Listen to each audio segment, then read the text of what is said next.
नमस्कार। आप सभी का स्वागत है आपके अपने चैनल एस्ट्रोलॉजी लर्नर में। आओ ज्योतिष सीखे की श्रृंखला में आज हम आपके बीच में लेकर उपस्थित हैं पाठ 33। और पाठ 33 में आज हम बात करने वाले हैं षोडश वर्ग कुंडली में सबसे महत्वपूर्ण कुंडली जो है होरा कुंडली। होरा कुंडली की आज हम बात करेंगे। D2 चार्ट की यहाँ पर आज हम बात करने वाले हैं।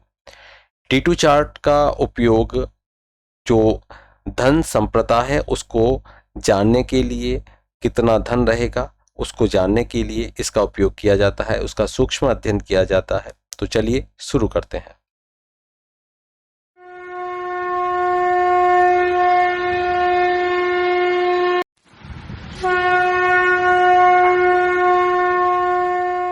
एक राशि 30 अंश की होती है और कुल राशियां 12 होती हैं। अगर हम राशियों को दो भागों में विभाजित कर दें, राशियों के दो भाग कर दिए जाएं, तो एक भाग 0 डिग्री से लेकर 15 डिग्री का होगा, दूसरा भाग 16 डिग्री से लेकर 30 डिग्री अर्थात अंश का होगा, 30 अंश का होगा। तो यहाँ पर जो 12 राशियां हैं वह आधी आधी होकर तो 2 बार आएंगी, तो कुल मिलाकर 24 हो जाते हैं। इस आधार पर एक राशि 2 बार आती है। तो होरा कैसे हो गई? एक चंद्र की होरा हो गई और एक सूर्य की होरा हो जाती है। इसलिए जब भी होरा कुंडली देखेंगे तो दो ही भाव यहाँ पर देखेंगे, दो ही राशियां देखेंगे, एक तो कर्क राशि और एक सिंह राशि। सूर्य रिप्रेजेंट करेंगे सिंह राशि को, वहीं चंद्रमा रिप्रेजेंट करेंगे कर्क राशि को। सिंह राशि यदि लग्न में आती है, होरा लग्न में सिंह राशि बनती है, तो वह कब बनती है? तो जब भी उसके पीछे एक नियम है, वह नियम मैं आपको दिखा देता हूं। सूर्य की होरा या सिंह राशि जब होरा लग्न में आते हैं, वह स्थिति यह होती है कि जो सम राशि है, जो पहली राशि बनेगी सम राशि है, और वह दूसरा भाग अर्थात 16 डिग्री से लेकर 30 डिग्री के बीच में आती है। जैसे वृषभ राशि हो गई, कर्क राशि हो गई, कन्या राशि हो गई, वृश्चिक राशि हो गई, मकर राशि हो गई, मीन राशि हो गई। ये यदि 16 डिग्री से लेकर 30 डिग्री के बीच में आती है तो वहां पर सूर्य की होरा मीन्स जो लग्न होगा, होरा लग्न होगा, वह सिंह लग्न होगा। और वहीं यदि जो विषम राशि है, विषम राशि जो पहला भाग होगा, पहला भाग 0 डिग्री से लेकर 15 डिग्री के बीच में आता है, तो वहां पर भी सूर्य की होरा अर्थात सिंह की होरा लग्न होगी। तो वो कौन सा है? जैसे कि मेष हो गया, मिथुन हो गई, सिंह हो गई, तुला हो गई, धनु हो गई, कुंभ हो गई। यहाँ पर हमको ये देखना है कि ये कहाँ तक आ रहे हैं। ये 0 डिग्री से लेकर 15 डिग्री के बीच में आने चाहिए। ये स्थिति होती है कि जब सूर्य की होरा या सूर्य होरा लग्न में होती है। सिंह लग्न होने पर होरा की सिंह लग्न होगी। इसके विपरीत स्थिति तब होगी जब चंद्रमा की अर्थात जो सम राशि है वहां पर पहला भाग आए 0 से 15 डिग्री के बीच में, और विषम राशि में दूसरा भाग आए 16 से 30 के बीच में। बिल्कुल इसको हम अपोजिट कर दें, इसको अपोजिट कर दें, इस भाग को यहां रख दें और इस वाले भाग को हम उठाकर यहां रख दें, तो वह स्थिति किसकी हो जाएगी? चंद्र की होरा की हो जाएगी। देखिए यहां पर देख लीजिए, यही स्थिति हमने की है, तो चंद्र की होरा की यह स्थिति हो जाएगी। यहाँ पर होरा को समझने के लिए फलादेश अगर हम करेंगे तो हमें कुछ नियमों का ध्यान रखना होगा। अब यहाँ आप इसको समझ चुके हो, अगर इसका फलादेश करोगे तो कुछ नियमों को ध्यान आपको रखना पड़ेगा। पहली बात, यदि सूर्य की होरा लग्न बनती है तो उस स्थिति का अर्थ यह हो गया कि यहाँ पर सूर्य से जो देवीय कृपा है उस व्यक्ति को प्राप्त होती है, देवी देवताओं की कृपा उस व्यक्ति को प्राप्त होती है जिसकी सूर्य की होरा बनती है, होरा लग्न बनती है। और जब सूर्य की होरा लग्न अर्थात सिंह की होरा लग्न बनेगी तो वहां पर जो कर्क है वह कहां पर चली जाएगी? वह 12वें भाव में चली जाएगी, तो ये द्वादश भाव में रहेगी।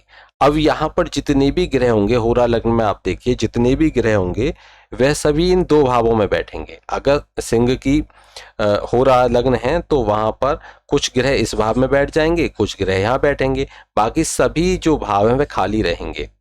सभी जैसे यहाँ 6, 7, 8, 9, 10, 11, 12, 1, 2, 3, तो इस तरह से तो रहेंगे, वहां पर वो उनकी राशियां तो बनेंगी, अधिपति तो होंगे, लेकिन वो अधिपति बैठेंगे कहाँ? या तो लग्न में बैठेंगे या 12वें भाव में बैठेंगे। कब? जब सिंह होरा लग्न होगी। और यदि कर्क होरा लग्न बने, कर्क होरा लग्न बने तो इसका अर्थ हो गया कि ये चंद्रमा से संबंधित है, और चंद्रमा का जो आधिपत्य है पितृलोक पर है, पितृलोक पर है, तो इसलिए चंद्रलोक या पितृलोक, तो इसलिए यहाँ पर जो कृपा होगी उस व्यक्ति के ऊपर वह उसकी पितरों की कृपा होती है। और जब यहाँ पर कर्क की होरा लग्न बनेगी, कर्क की होरा लग्न होने पर, कर्क की होरा लग्न होने पर जो दूसरा भाव है वो वहां पर सिंह राशि चली जाएगी।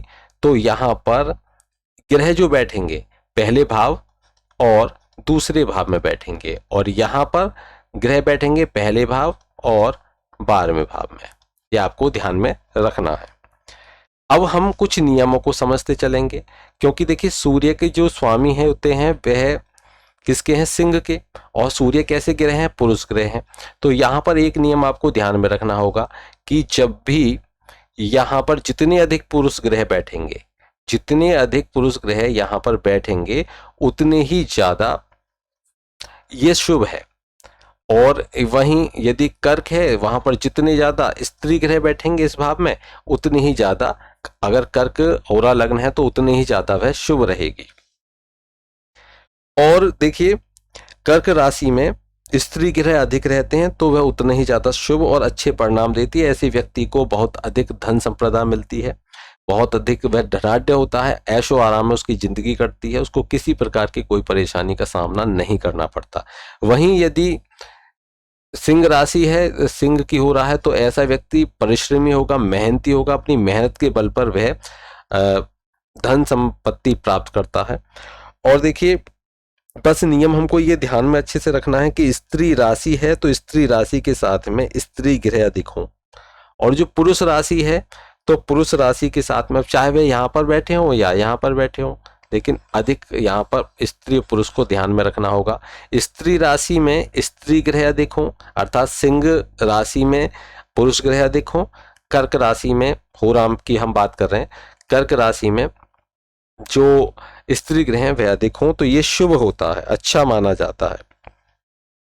यदि कर्क राशि में 5 या 5 से अधिक ग्रह हैं तो आप क्या कर समझो उसको, जो कर्क राशि है और कर्क राशि में 5 या 5 से अधिक ग्रह हैं तो इसका अर्थ है कि वह व्यक्ति आसानी से धन अर्जित करेगा। यहाँ पर यदि 5 या 5 से अधिक ग्रह तो हम यहाँ 5 प्लस कर देते हैं, तो ऐसा व्यक्ति धन संपत्ति को बड़ी आसानी से अर्जित कर लेता है।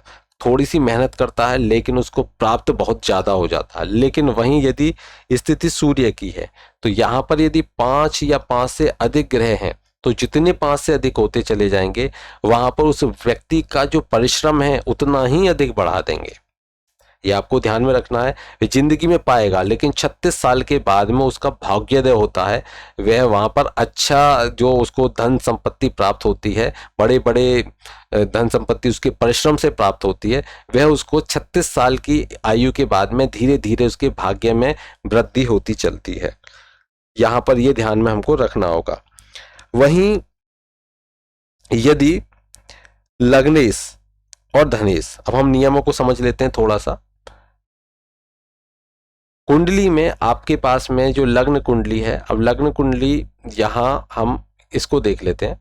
ये 2 कुंडलियां हैं।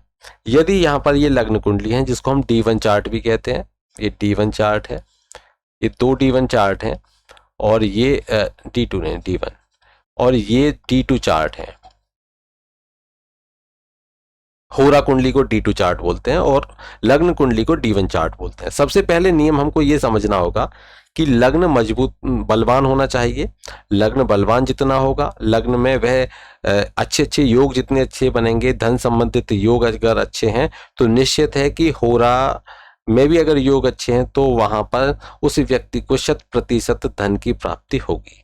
लेकिन वहीं यदि होरा लग्न में अधिक अच्छे योग बन रहे लेकिन लग्न में अच्छे योग नहीं है तो वहां पर होरा लग्न भी लग्न के आधार पर ही काम करेगी, उतना ही देगी जितना लग्न में लेने की क्षमता है। आपको ये बात ध्यान रखकर ही फलादेश करना होगा। देखिए यहाँ पर नियमों को समझते चलेंगे और इस कुंडली में आप देखते चलिए कितने नियम यहाँ पर बनते हैं। यदि लग्नेश और धनेश, लग्नेश, अब इस कुंडली को देखें तो लग्नेश हो जाते हैं बुध और धनेश हो जाते हैं चंद्रमा।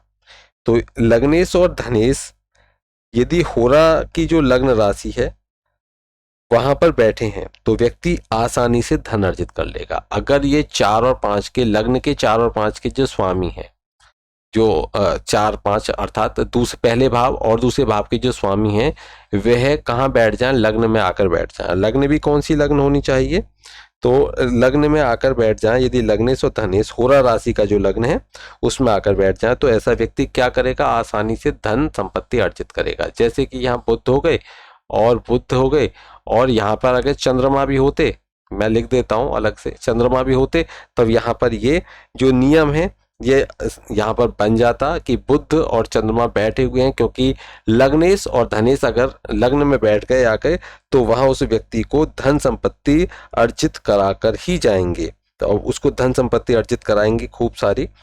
अब वहीं पर लेकिन यहाँ पर चंद्रमा नहीं बैठे, इस कुंडली में चंद्रमा अलग बैठे हैं, जाकर स्त्री ग्रह पुरुष के घर जाके बैठे हैं। तो आप देख सकते हो कैसी स्थिति रहेगी। दूसरी बात करते हैं लग्नेश और व्ययेश। अभी हम यहाँ कुंडली का विश्लेषण नहीं कर रहे, अभी सिर्फ नियमों को रख रहे हैं। लग्नेश और व्ययेश, देखिए लग्नेश और व्ययेश, लग्नेश और व्ययेश दोनों होरा लग्न में बैठे हों, अगर ये दोनों ही, जैसे शुक्र हो गए यहाँ पर बुध हो गए, बुध और शुक्र अगर होरा लग्न में ही बैठे हैं तो यहाँ सिर्फ बुध बैठे हैं, शुक्र अलग बैठे हैं, यहाँ बैठे हैं शुक्र, तो यहाँ पर ये होरा लग्न में अगर दोनों साथ में होते, अगर मानकर चलिए व्ययेश जो बुध हैं यहाँ के, यहाँ से देखिए यहाँ जो व्ययेश हैं और जो कौन है बुध हैं लग्नेश, यदि यहाँ पर शुक्र भी बैठे होते, बुध के साथ में शुक्र भी बैठे होते, तब ऐसे व्यक्ति को कुछ भी, उनकी संपत्ति में बहुत ज्यादा हानि उनको उठानी पड़ती है। ऐसी स्थिति में बहुत ज्यादा हानि उठानी पड़ती है। अब देखिए एक नियम और देख लेते हैं। यहां नीचे की कुंडली में भी आप ये नियम लगाकर देख लीजिए, क्योंकि यहां पर लग्नेश चंद्रमा हो गए और ये बुध हो गए, कौन, जो व्ययेश हैं। अब यहाँ पर व्ययेश और लग्नेश कहीं बैठे हैं, चंद्रमा, और देखिए यहाँ चंद्रमा अलग बैठ गए और यहाँ पर बुध अलग बैठ गए। अगर यहाँ बुध के साथ में चंद्रमा भी यहाँ पर विराजमान होते तो उस स्थिति में उस व्यक्ति को हानि उठानी पड़ती, लेकिन यहाँ पर इस कुंडली में ये योग नहीं है। चलिए आगे देखिए, यदि लग्नेश, व्ययेश और धनेश साथ साथ में बैठे हैं, लग्नेश, व्ययेश और धनेश ये साथ साथ में बैठे हैं। यहाँ पर लग्नेश कौन हुए, बुध हुए, धनेश कौन हुए, चंद्रमा हुए, और व्ययेश हुए शुक्र। अगर ये साथ साथ में बैठे हों, जैसे यहाँ पर बुध के साथ में और बैठे हों शुक्र भी बैठे हो यहाँ पर, प्लस यहाँ पर बैठे हों चंद्रमा, तो यहाँ पर चंद्रमा भी बैठे हों, तो ऐसी स्थिति अगर बनेगी तो वह व्यक्ति को हानि तो होगी, लेकिन उसके पास में संपत्ति भी उसको मिलती रहेगी, वह भरपाई कर देगा उसकी, तो कुछ सेविंग नहीं कर पाता ऐसा व्यक्ति, ये आपको ध्यान में रखना है। ऐसा व्यक्ति कुछ बचाकर नहीं रख पाता। वही ये नियम हम यहां लगाते हैं, लग्नेश, व्ययेश और धनेश। तो यहां पर अगर इस कुंडली में देखें तो चंद्रमा होते, प्लस यहाँ पर जो कौन है, यहाँ पर ये सूर्य हो और ये बुध हो, इसमें यहाँ ये तीनों हो, तब यहाँ पर भी यही स्थिति बनेगी। अब आप समझ गए होगे यहाँ कौन कौन बैठा हुआ है, चंद्रमा यहाँ नहीं है, तो ये स्थिति यहाँ इस कुंडली में नहीं बन रही, इन दोनों कुंडलियों में ये स्थिति नहीं बन रही जो हानि की है, कोई लॉस की है। अब एक नियम और है कि लग्नेश और सुखेश दोनों होरा लग्न में हो। अब लग्नेश और सुखेश चौथे भाव के स्वामी और ये बुध ही हैं, ये दोनों कहां पर हो, होरा लग्न में हो, तो ऐसे व्यक्ति को पैतृक संपत्ति मिलती है। अब यहाँ पर बुध हैं दोनों में ही, तो यहाँ पर भी देखिए होरा लग्न है, यहाँ पर होरा लग्न में बैठे हुए हैं, विराजमान है, तो ऐसे व्यक्ति को पैतृक संपत्ति के यहाँ पर योग बना देते हैं। तो पैतृक संपत्ति इस व्यक्ति को मिली, ये योग बना देते हैं। पैतृक संपत्ति का अर्थ ये नहीं होता कि आपने अर्जित की है, जो आपके खानदानी संपत्ति है वह पैतृक संपत्ति में आती है, जो आपके दादे परदादे से होते हुए आपको प्राप्त हो रही है, तो जिसको हम कहते हैं दादा लाई, तो वह दादा लाई उसको व्यक्ति को प्राप्त होती है। ठीक है, अब दूसरी कुंडली में देख लेते हैं कि यहाँ पर भी चंद्रमा और शुक्र यदि साथ साथ हैं तो इस व्यक्ति को भी पैतृक संपत्ति मिलनी चाहिए। अब देखिए यहाँ पर देखिए चंद्रमा कहाँ पर है, यहाँ है, शुक्र कहाँ पर है, शुक्र यहाँ पर बैठे हुए हैं, तो यहाँ पर पैतृक संपत्ति के इस व्यक्ति को योग नहीं दिख रहे, ऊपर कुंडली में है। चलिए आगे देखिए, एक नियम और लगा लेते हैं। कर्क की होरा लग्न में, जो कर्क की होरा लग्न है वहां पर सौम्य ग्रह बैठे शुभ होते हैं। अगर कर्क की है यहाँ पर सौम्य ग्रह, सौम्य ग्रह कौन हो जाते हैं, यहाँ पर एक भी सौम्य ग्रह इसमें नहीं बैठा हुआ है, कर्क की होरा में एक भी सौम्य ग्रह नहीं बैठा हुआ है, लेकिन सौम्य ग्रह अधिक होते हैं तो शुभ अधिक हो जाती है कुंडली। वहीं आगे देखेंगे और नियम भी देख लेते हैं, मैं जल्दी जल्दी आपको बता रहा हूं, आपको समय को देखते हुए। लग्न कुंडली में धनेश और गुरु, देखिए लग्न कुंडली में धनेश, लग्न कुंडली में धनेश, यहाँ पर चंद्रमा है, और यहाँ के जो कारक हैं, इसके जो कारक हैं वह कौन है, गुरु हैं।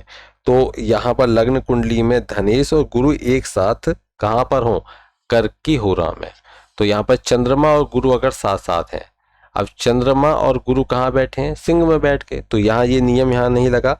लेकिन अगर ऐसे होते, यहाँ पर कहाँ होते, ये जो दोनों उठकर यहाँ नहीं होते गुरु चंद्रमा, तो गुरु और चंद्रमा अगर यहाँ पर बैठे हुए होते इस लग्न में, तो यहाँ पर ये क्या हो जाता, ये ऐसा व्यक्ति बहुत ज्यादा धनाढ्य होता।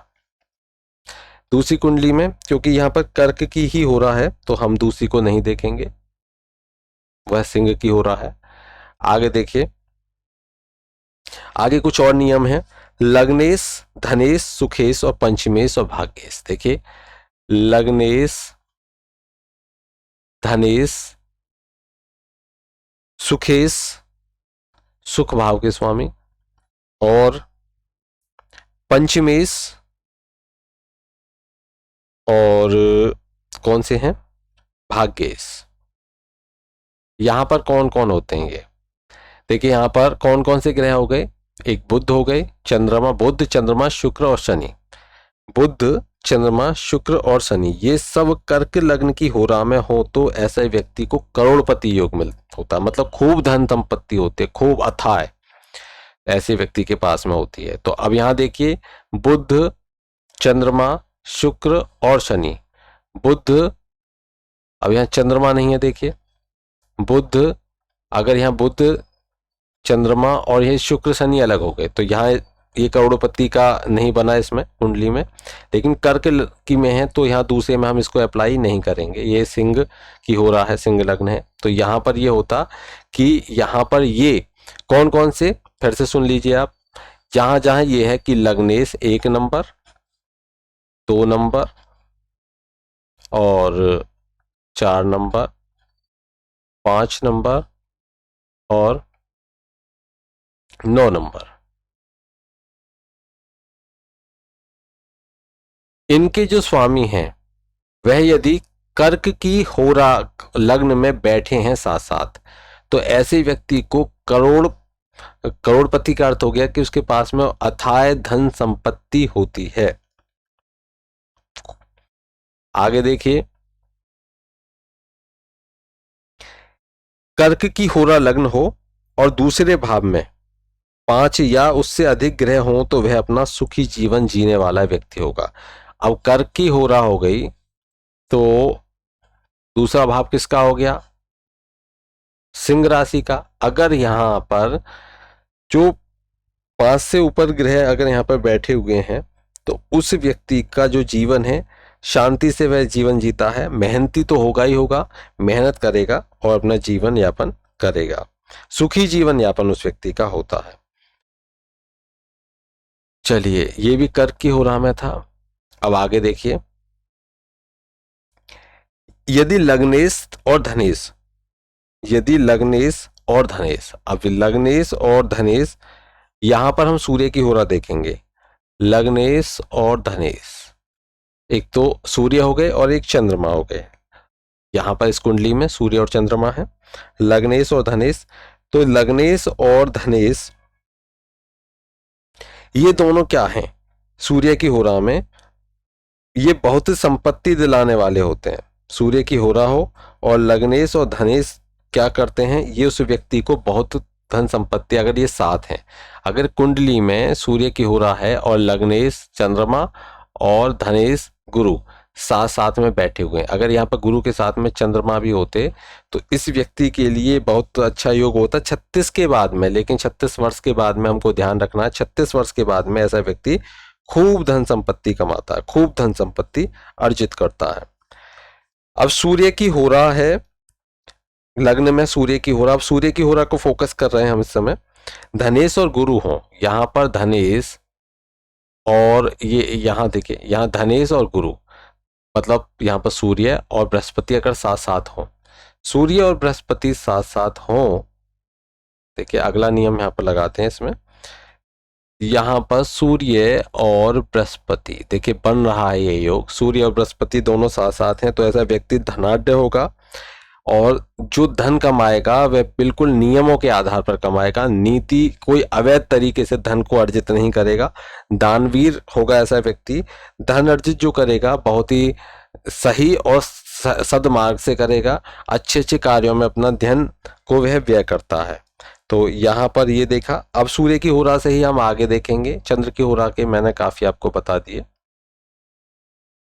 अब सूर्य की होरा से ही हम देखते हैं कि यदि पहले घर, दूसरे घर, चौथे, पांचवें और नवे, देखिए पहला घर, दूसरा घर, चौथा घर, पांचवा घर और नवा घर, इनके जो स्वामी हैं वह सूर्य लग्न की होरा में विराजमान हो।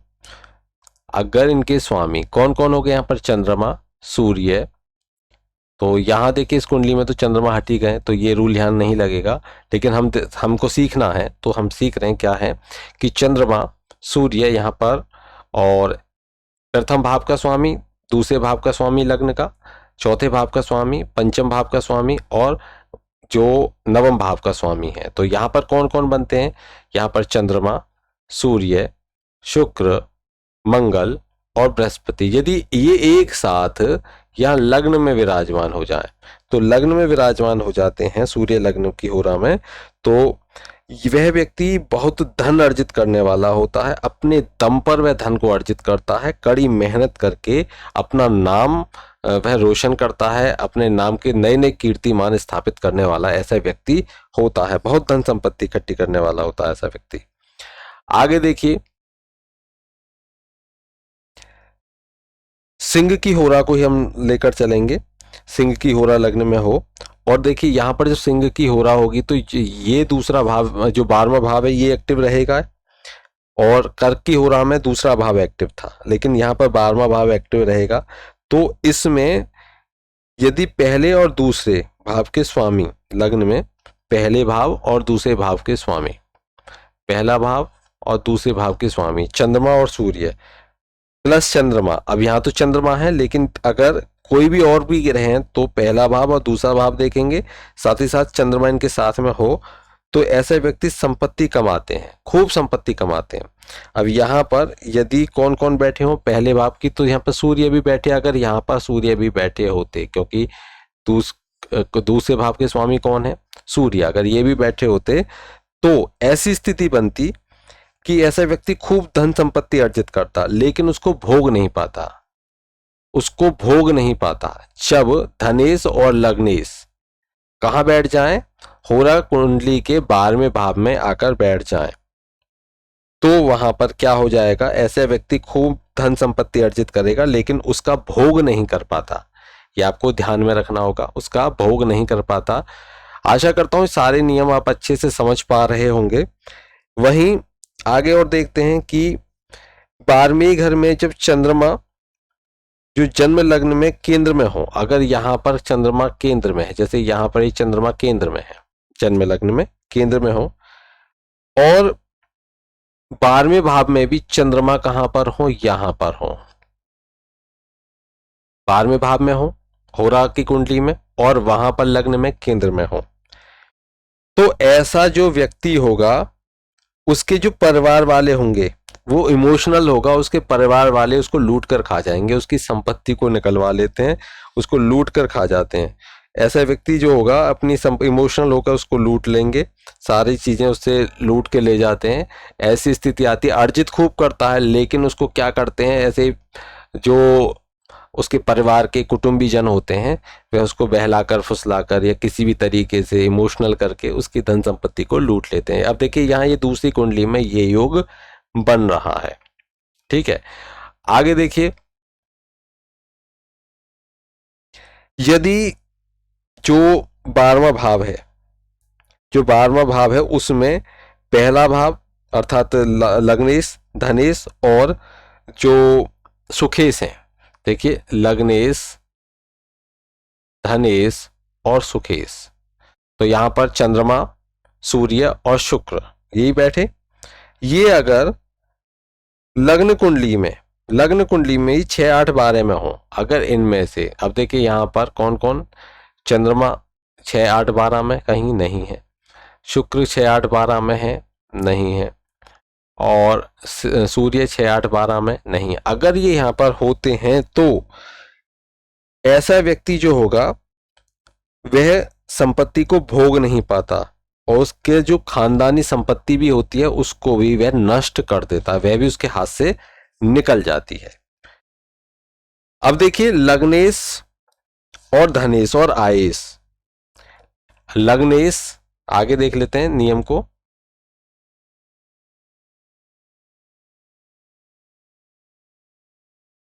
लग्नेश,